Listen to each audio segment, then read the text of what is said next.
এটা ছিল একটা নিরীহ প্রতিবাদ, এটা ছিল একটা নিবিড় লড়াই, এটা ছিল প্রতিবাদের নতুন ভাষা।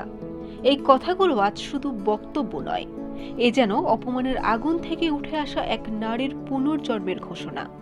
দীর্ঘ 17 বছর ধরে যে দলটির হয়ে রাজপথে, টেলিভিশনের পর্দায়, আন্তর্জাতিক অঙ্গনে লড়েছেন, সেই দলই একদিন তাকে নির্বিকারভাবে বহিষ্কার করল। কোনো সহানুভূতি নেই, কোনো মূল্যায়ন নেই, শুধু এক টুকরো সিদ্ধান্ত, যেন মানুষ নয়, ব্যবহার শেষে ফেলে দেওয়া একটি নাম।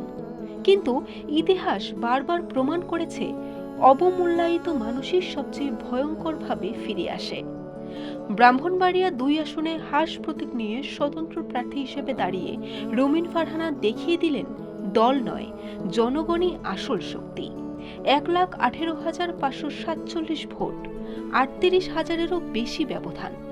এটা শুধু জয় নয়, এটা এক চপেটাঘাত। যে দল ভেবেছিল বহিষ্কার করলে রাজনৈতিক জীবন থেমে যাবে, সেই দলের প্রার্থীকে হারিয়েই দিলেন বিপুল ব্যবধানে। বিএনপির ভেতরের সংকীর্ণতা, অভ্যন্তরীণ কোন্দল আর সিদ্ধান্তহীনতার মুখে এই ফল যেন এক নির্মম আয়না। সংবাদ সম্মেলনে হাস করে নিয়ে তিনি যখন বলেছিলেন, আমি না জিতলে হয়তো ঢাকায় ফিরে যেতে হতো, কিন্তু আমার নেতা কর্মীদের কি হতো, তখন তার কণ্ঠে ছিল কষ্ট, ছিল ভালোবাসা, ছিল অশ্রুসিক্ত গর্ব।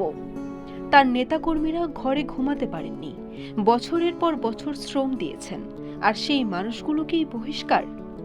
রাজনীতির নামে এ কেমন নিষ্ঠুরতা! তিনি অভিযোগ করেছেন, ভোট ছাপানো, ফল আটকে রাখার চেষ্টার কথা। জালিয়াপাড়া কেন্দ্রে নিজে গিয়ে মারামারি করে কেন্দ্রে ঢুকে ভোট গণনা নিশ্চিত করেছেন। একজন নারী প্রার্থী নিজ হাতে নিজের ভোট রক্ষা করেছেন। এ দৃশ্য শুধু সাহসের নয়, এটা মরিয়া সংগ্রামের প্রতীক। আজ প্রশ্ন একটাই, বহিষ্কার করে কি বিএনপি নিজেদের শক্তিশালী করলো, নাকি নিজেদের দুর্বলতাই প্রকাশ করলো? যে নেত্রীকে একসময় আন্তর্জাতিক বিষয়ক সহ সম্পাদক করা হয়েছিল, সংসদে পাঠানো হয়েছিল, হঠাৎ তাকে অযোগ্য বানিয়ে দেওয়া কি রাজনৈতিক পরিপক্কতার পরিচয়? আজ রুমিন ফারহানা স্পষ্ট বার্তা দিয়েছেন, আমাকে ফেরাতে চাইলে আমার নেতা কর্মীদেরও ফেরাতে হবে। এ যেন ক্ষমতার দরজায় দাঁড়িয়ে দেওয়া এক শর্ত। বিশ্বাসঘাতকতার রাজনীতিতে তিনি ফিরবেন না নিঃশর্তে। এই জয় শুধু একটি আসনের জয় নয়, এটা অপমানের বিরুদ্ধে ভোট, অবমূল্যায়নের বিরুদ্ধে ব্যালট, আর সংকীর্ণ রাজনীতির বিরুদ্ধে জনগণের উচ্চারণ। রাজনীতি কখনো শূন্যতা পছন্দ করে না।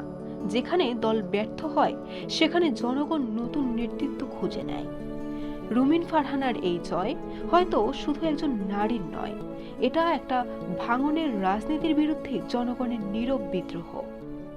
বরিশাল.নিউজ।